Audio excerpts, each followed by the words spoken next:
Does your product strategy tell you to make the product better and to be more like Spotify?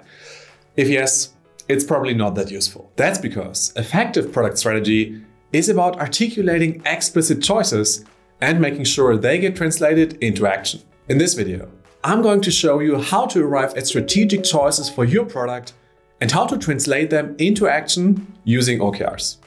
I'm Tim Herbig, and as a product management coach, I help product teams to focus on outcomes by connecting the dots of strategy, OKRs, and discovery. And if you're looking for practical guidance to make sure your efforts are on strategy, you'll love this video. Keep watching. The first thing you need to know is where product strategy sits in your repertoire of product management responsibilities and what inputs it requires. One of the most common mix-ups is to confuse product vision with product strategy. A product vision describes the future state for your users, which emerges from the value provided by your product. In short, a product vision defines where you are going. The product strategy, on the other hand, outlines the most promising direction for reaching that future state. In short, a product strategy defines how you will get there. For a continued deep dive on this differentiation, check out another of my videos linked below. But just because product vision and product strategy are different, it doesn't mean they are not deeply intertwined. In fact,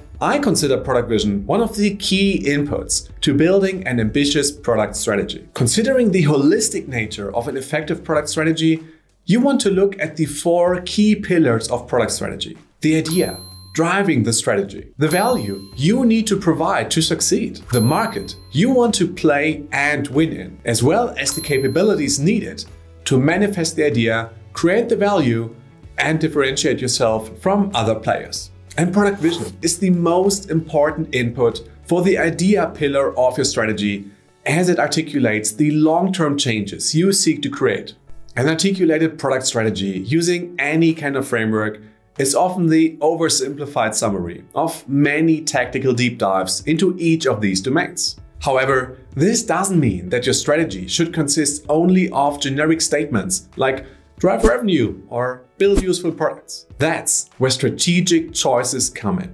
Roger Martin, author of Playing to Win, has a great and straightforward way to separate generalized intentions from real strategic choices. He writes, "My test for whether a stated choice is actually a strategic choice is whether or not the opposite of the choice is stupid on its face." The problem with generalized product strategy statements is that they fail the intent of product strategy and lack guidance for prioritization and decision-making for product teams. Looking at the statement, "make the product better," for example, leaves a team with way too many options to get there. Sure, it might be different from a statement like redesign the homepage or have an iOS app. But is it an explicit choice that narrows a product team's options for product discovery and delivery? Probably not. Instead, it will lead to many clarification questions. Better for whom? For everyone? So we can make no trade-offs in terms of platforms and use cases to support? What's the actual end to the means of making something better? You can clearly see how this might lead to a product team being all over the place and investing in misguided efforts. There are simply too many paths you could take to achieve the goal. That's where a well-articulated product strategy comes in. So, what are the guiding questions for checking your product strategy against generic and, as Roger Martin would put it, stupid on the face choices? First, ask yourself, what is something only you can do, but your competitors can't or won't? This often leads to specific choices in the strategy area of uniqueness and alternatives, like stating that you want to grow your SaaS product through agency clients as strong multipliers, which helps you get rid of comparing yourself to enterprise-only alternatives and requires new product differentiators to serve new buyer personas,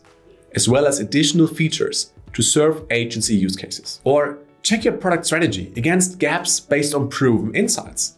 Are certain problems of a user segment you want to continue to focus on brought up over and over again?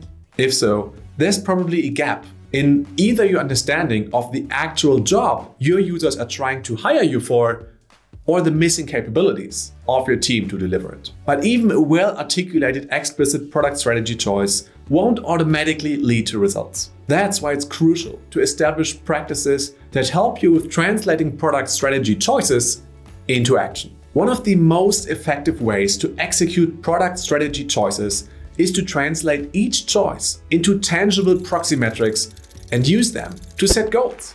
For example, in the form of OKRs. This is quite funny when you think about how many teams confuse goals with strategy. Or, as Ravi Mehta has put it, it's great if you can achieve that goal, but only if it's actually part of a larger strategy that the company is trying to advance. Tactics and goals are the means, but your strategy and the vision it contributes to are the end. When it comes to turning selected choices into tangible OKRs, the metrics you choose should be explicit expressions of what success would look like. Stay away from generic evergreen KPIs and don't try to map the success of every product strategy choice to aspects like conversion rates, NPS, or activation. That's why we make explicit choices, to stay away from doing business as usual. For example, the previously mentioned strategic choice to grow through agency clients as strong multipliers as an analytics SaaS company could be translated into key results, like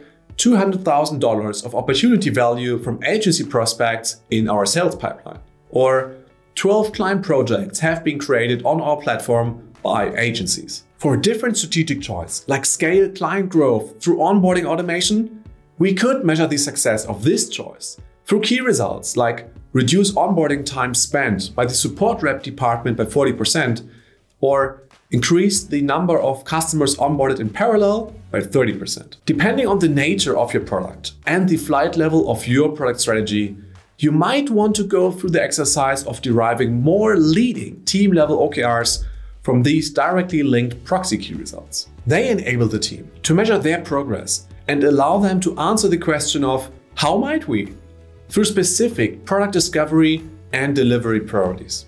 Some of your product strategy choices will likely stay fixed for longer periods of time. You shouldn't feel like you have to revise them every quarter. Instead, use the cadence of your OKR cycles to check in on the progress of your explicit product strategy choices and course correct, if and when necessary. For more practical tips on transforming your objectives and key results using leading indicators, check out this video on my channel. Also, if you want access to more practical product management strategies and tactics that I share only with subscribers, head over to my website herbig.co and sign up for my free newsletter. But now, I want to turn it over to you. Which practice from this video are you going to try first? How will you revisit your product strategy and the way you execute it? Let me know by leaving a comment below right now.